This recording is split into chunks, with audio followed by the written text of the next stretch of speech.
I think that's a great fight to happen. I think she's called for it, the fans called for it. You can see it across Twitter where we're saying, like, one of the dream fights they want to see is White House, myself, and Dakota. And that's a huge bucket list item to be able to do, like, fight in front of the president in the White House. Like, who wouldn't want to do that? And I think that Dakota and I both have the skills, the excitement to bring it, to showcase everything everybody wants to see and make that the fight.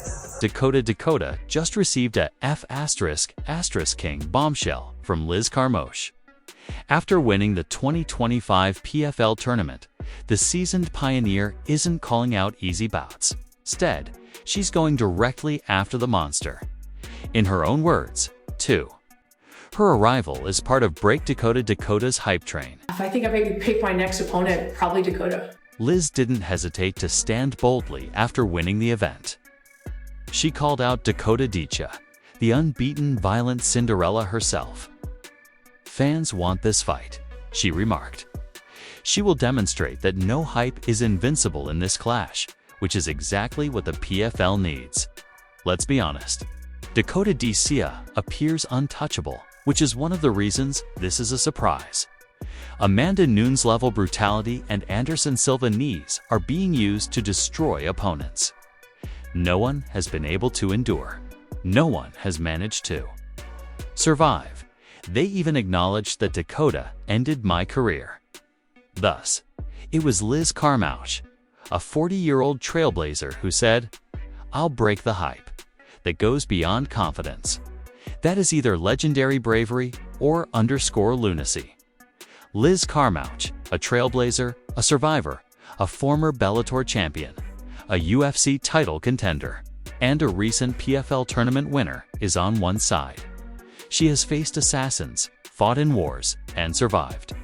Dakota Ditcheva, on the other hand, was unbeaten, taking out every opponent in a single round and leaving behind corpses. This is the ultimate generational conflict. A conflict between the new nightmare and the old guard. This fight wasn't merely called out by Liz. Necessary, she said. She is correct.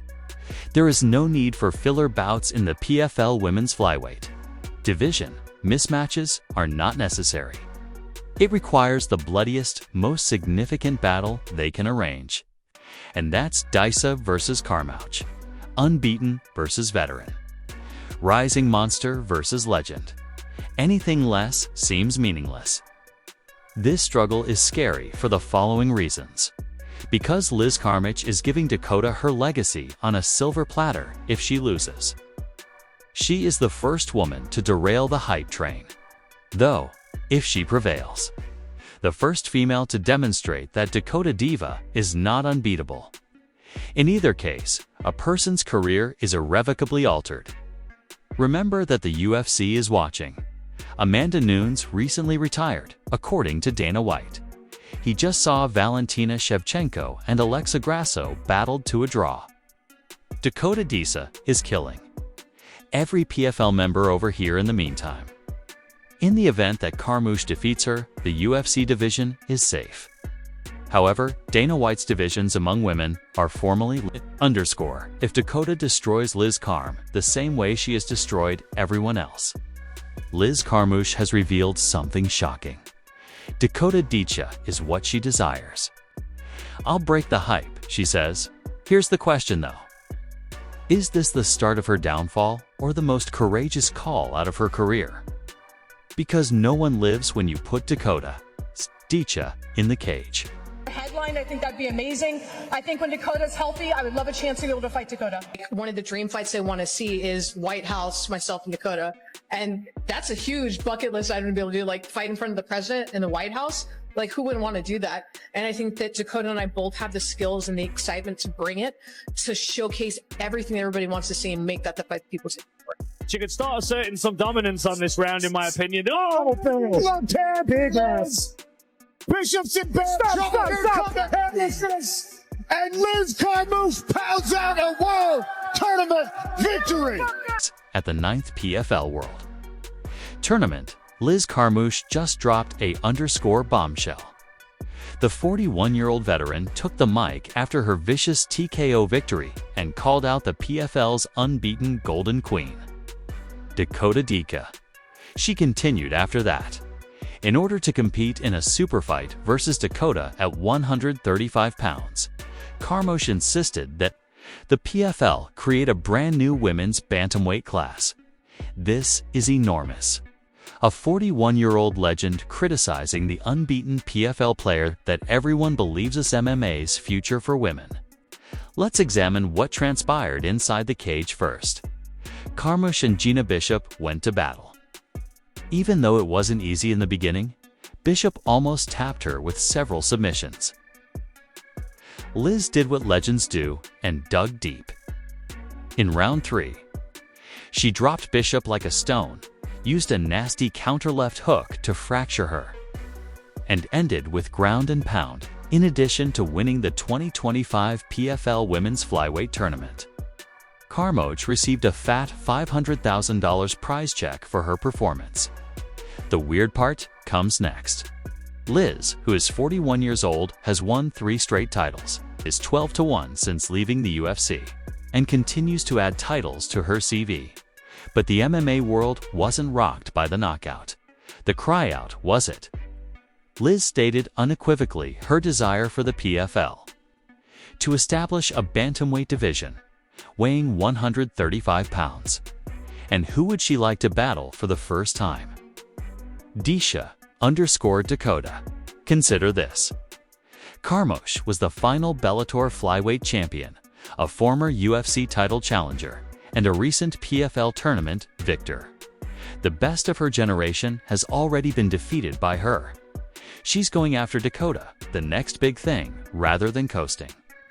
Dakota is undefeated, so this is complete anarchy.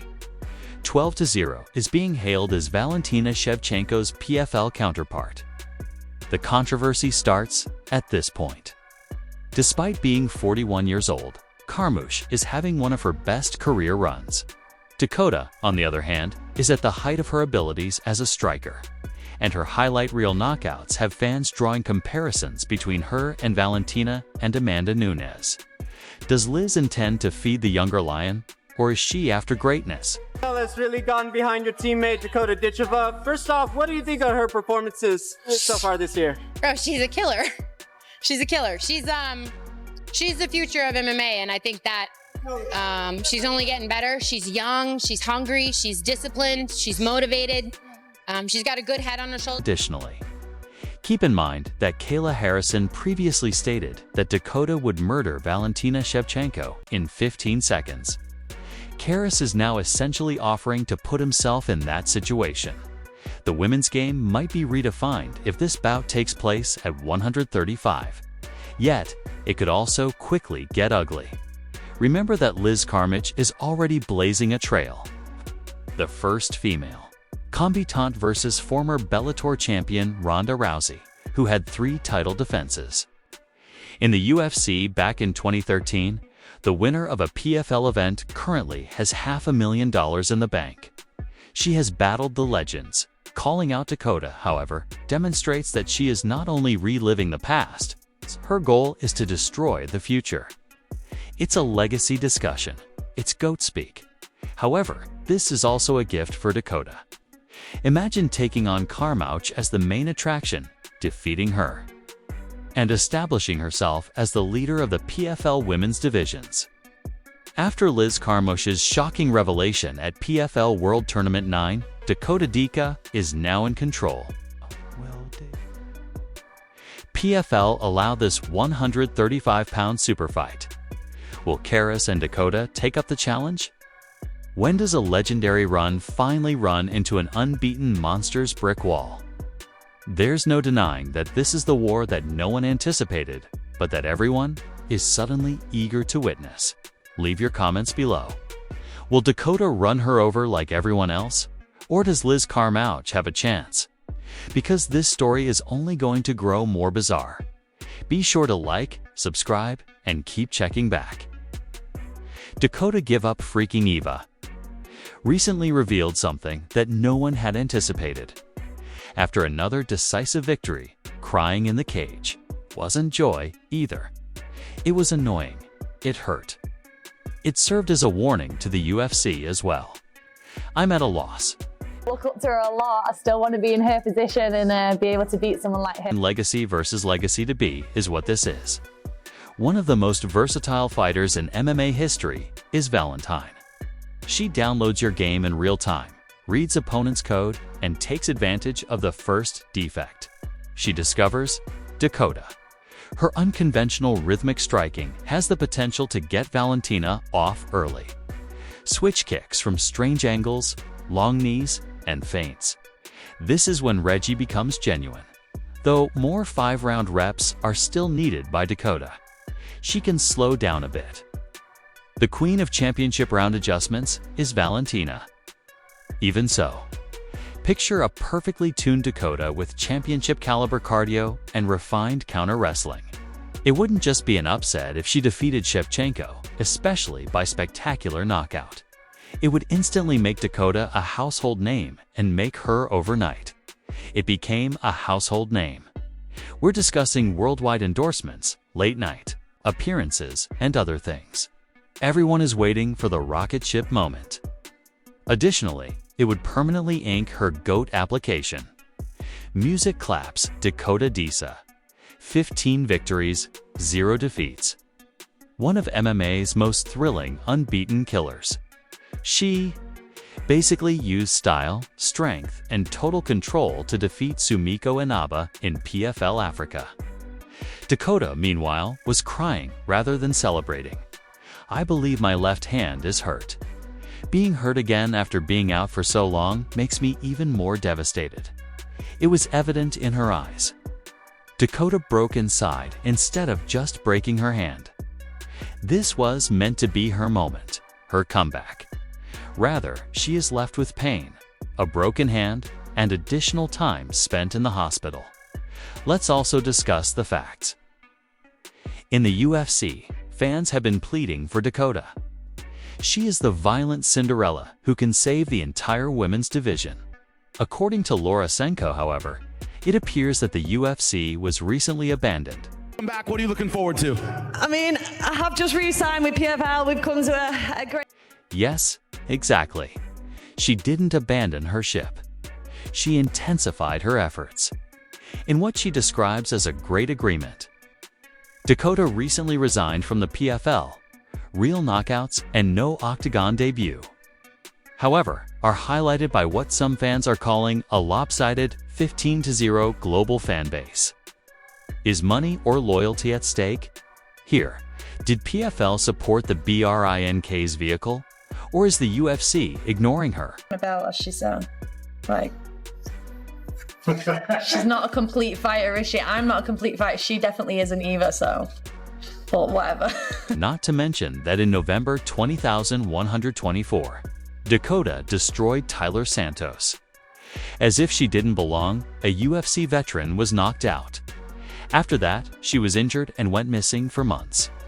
It's back again, just as the excitement was building. The same tale. Another delay, another injury. Fans are beginning to question whether Dangerous Dakota is cursed. However, it's possible that this is very aspect of the play. The money is with PFL. Dakota possesses the appearance, track record, and instinct for murder. Would she be able to represent the PFL? Could she do more harm than Cyborg and more heat than Harrison? She desires to construct her empire in her own way. However, if Dakota continues to sustain injuries and the UFC door remains closed, this could become the most significant hypothetical scenario in women's mixed martial arts. Dakota Diva simply let out a triumphant cry. She recently quit her job at the organization that isn't providing her with a UFC stage. She also cautioned the public that although this injury may prevent her from competing again, she will not be. Returning, she is here to murder. The violent Cinderella doesn't want a glass slipper, so Dana White had better be prepared. She desires blood because there's one name that I am dying to see in the UFC, and that's Dakota Ditcheva. What a fighter. Yeah. What a fighter. Talk about the women's Can you imagine her division needing a superstar, and talk about a perfectly packaged, talented, gorgeous, eloquent, respectful, good, like literally checks every single box, and she's right there, and she. I'm here with a dangerous Dakota Ditcheva. First question I have to ask, how's the left hand? We saw you shaking it out in the middle of the fight. Yeah, I think I've injured my left hand, but I think I'm just more gutted because I've been out for so long, and then I've come back and I'm injured again, but I hope you guys enjoyed it anyway. Thank you so much. This crowd behind you from start to finish, how did that feel, especially in that third round when you were hurting? Guys, I just want to say that was the best walkout I've ever had, so thank you so much.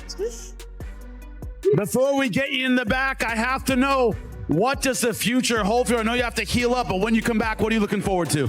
I mean, I have just re-signed with PFL. We've come to a great agreement, and I'm going to look forward to the next few years together. So hopefully we can carry on bringing crowds like this, because you guys really set a standard. So congratulations, guys. Dangerous Dakota Ditcheva fans, let her know how you feel. Dakota Ditcheva, the violent Cinderella who Laura Senko just pleaded with Dana White to sign, is the monster that is brewing outside the UFC. She is a violent Cinderella, Laura Senko stated.